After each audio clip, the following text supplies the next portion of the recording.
May cancer na pwede mong pigilan before it even becomes cancer. Sounds impossible? Hindi. At ang mas nakakagulat, karamihan ng tao, hindi ito ginagawa. Dum, dum, dum, dum, dum, dum. Welcome to Everything About Cancer with Doc Fred Ting. New episode every Wednesday. And Saturday. Hi everyone, I'm Doc Fred Ting, your medical oncologist, and welcome to Everything About Cancer, kung saan tinatanggal natin ang takot sa pamamagitan ng tamang kaalaman. So let me explain this simply. Ang colon cancer hindi biglang lumilitaw.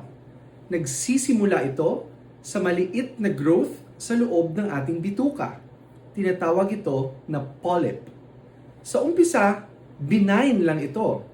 Pero habang tumatagal, pwede itong maging cancer. At dito pumapasok ang screening.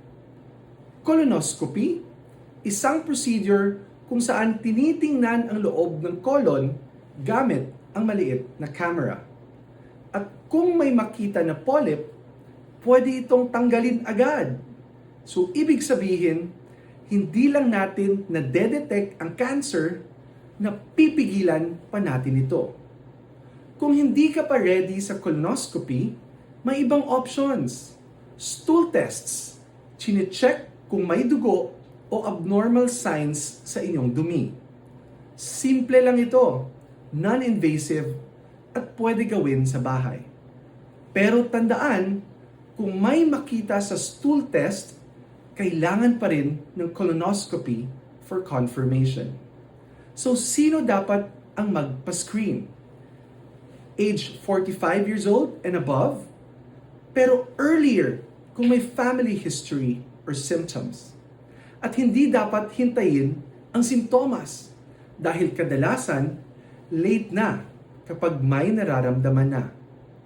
Maraming natatakot sa colonoscopy.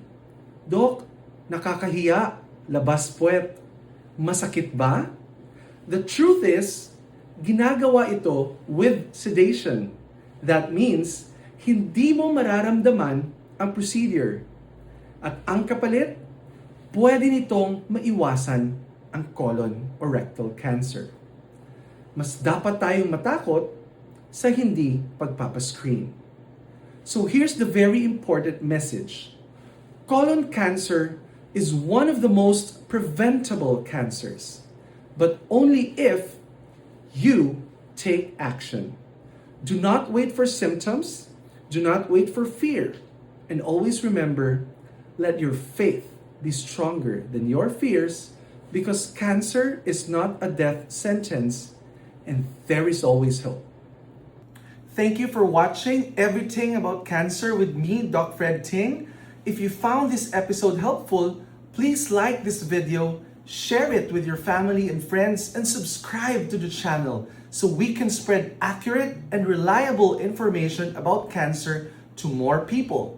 Don't forget to click the notification bell so you won't miss our upcoming episodes. And always remember, let your faith be stronger than your fears, because cancer is not a death sentence and there is always hope.